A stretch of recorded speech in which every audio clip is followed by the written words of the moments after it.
तो कहानी का सबक ये है कि भले ही फाइनल हार गए लेकिन दिल जीत लिया। जया शर्मा, पूर्व क्रिकेटर, भारतीय महिला क्रिकेट टीम की हमारे साथ स्टूडियो में मौजूद हैं। जया, 2005 का फाइनल आपने खेला था दक्षिण अफ्रीका में, और ये वाला फाइनल आपने देखा है।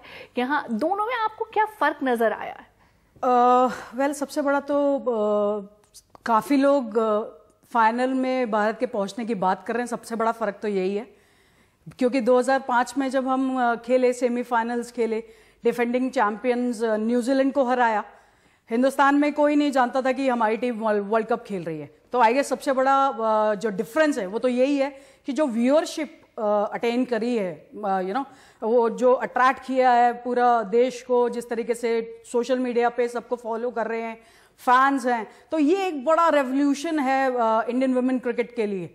क्योंकि देखिए, जैसे ही सेंट्रल कॉन्ट्रैक्ट्स मिले, जैसे फैसिलिटीज मिली, तो अब पेरेंट्स सोच सकते हैं कि उनकी बेटियां भी इसमें अपना प्रोफेशन बना सकती हैं। क्योंकि एक इनसिक्योरिटी हमेशा रहती थी कि भाई अगर इंडिया नहीं खेले तो उसके बाद क्या।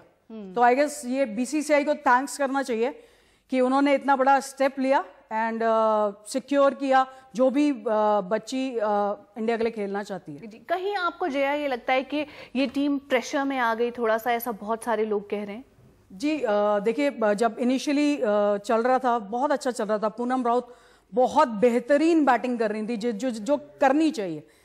देख, फाइनल था, मैं मान सकती हूँ फाइनल था, लेकिन ये भी एक क्रिकेट का मैच ही था, ये भी एक बैट और बॉल के बीच में कॉन्टेस्ट था। लेकिन साइकोलॉजिकली जब वो हावी हो गया तो वो एक प्रेशर की तरह रूप में दिखने लगा, जिसका रिजल्ट हुआ कि 7 विकेट्स पे सिर्फ 28 रन बने और 7 विकेट्स फॉल हो गए। मिताली राज को आप अच्छी तरह से जानते हैं, उनके साथ खेली भी हैं, बहुत ज्यादा उनके ऊपर प्रेशर भी था और उनके लिए सब इसको एक आखिरी मौका कह रहे थे वर्ल्ड कप जीतने का। कितनी डिसअपॉइंटेड होंगी वो, या कहीं एक अचीवमेंट का एहसास भी होगा? नहीं, देखिए, डेफिनेटली अगर जीतते वो एक अलग ही बात थी, क्योंकि मिताली और हम लोग जब ड्रेसिंग रूम शेयर करा करते थे तब भी उनका सपना था और हमारी पूरी टीम का सपना था कि हम वर्ल्ड कप जीते हैं। ऐसा नहीं है कि इंडिया में टैलेंट नहीं है, इंडिया में बहुत टैलेंट है, लेकिन उसको उभारने की ज़रूरत है, उसके ऊपर काम करने की ज़रूरत है। सिर्फ टेक्निकल एस्पेक्ट को कवर करके आप ऐसी बड़ी टीमों को नहीं हरा सकते, क्योंकि आपको अपने माइंड पे भी काम करना पड़ेगा। क्योंकि जब आप ऐसे मुकाबलों में जाते हो तो एक साइकोलॉजिकल बैटल होती है। मिताली मुझे लगता है इस बैटल को बहुत अच्छे से समझती हैं, लेकिन वो अकेले कुछ नहीं कर सकती थी, तो टीम का सपोर्ट, जैसे उन्होंने कहा, कि बहुत जरूरी था। अच्छा, अकेले की आपने जैसे बात की जया, इस बार शायद पहली बार ऐसा हुआ है कि लोगों की जुबान पर नाम है, हरमनप्रीत, पूनम राउत, मिताली, ऐसा बहुत कम होता है। कल हमने देखा कि लोगों के घरों में से आवाज आ रही थी, टीवी ऑन था, देख रहे थे लोग महिला क्रिकेट। एक जेनरेशन चाहिए होती है पूरी इफेक्ट करने के लिए, वो क्या इस बार आपको नजर आया? डेफिनेटली इस बार जो ये fans, social media, coverage, TV पे गेम्स दिखाए गए, तो ये बहुत बड़ा बूस्ट है वुमेन क्रिकेट के लिए। और इनफैक्ट जिस तरीके की मोटिवेशन बीसीसीआई दे रहा है वो बहुत एक अच्छी चीज है, और ये एक टर्निंग पॉइंट हो सकता है, टर्निंग कर्व हो सकता है वुमेन्स क्रिकेट के लिए भारत में।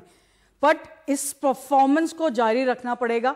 आगे आने वाली कोई भी ऐसी सीरीज हो उसमें आपको अच्छा प्रदर्शन करना पड़ेगा, सो दैट जो आपने फैंस अट्रैक्ट किए हैं वो आपके साथ बने रहें। जय, आपकी स्टोरी क्या है? आपने क्या स्ट्रगल देखी है? वो आपसे किसी ने पूछा नहीं होगा इससे पहले, लेकिन इस मौके पर आप बताइए। मुश्किल पल भी देखे होंगे करियर बनाने में, और इन लड़कियों को जब आप यहाँ तक पहुँचते देखती हैं तो आपको वो याद भी आते होंगे। जी बिल्कुल। हम सबसे बड़ी बात तो ये है कि जो रिकॉग्निशन मिलनी चाहिए थी, जो सपोर्ट मिलना चाहिए था, वो नहीं था। हम जितने भी हमारे पास अवेलेबल रिसोर्सेज थे उसी में हम लोग रहते थे, डॉर्मेटरीज में रहते थे हम। बहुत मतलब टाइम ऐसा देखा है कि हमें जब हम वर्ल्ड कप से वापस आए थे रनर्स अप बन के 2005 में, तो हमने वहाँ 9 मैच खेले थे, तो हमें 9,000 का चेक मिला था। सो एक और ज़्यादा करने की चाह थी, बट उस तरीके के सर्कमस्टांसेस नहीं थे, बहुत ज़्यादा सपोर्ट अवेलेबल नहीं था।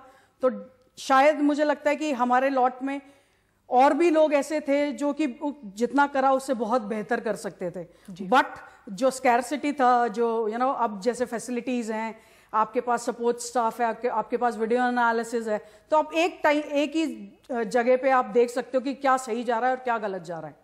बिल्कुल, बहुत अमेजिंग जर्नी रही है इस टीम की भी और महिला क्रिकेटर्स की भारत में। बहुत शुक्रिया जया इस पूरी बातचीत के लिए।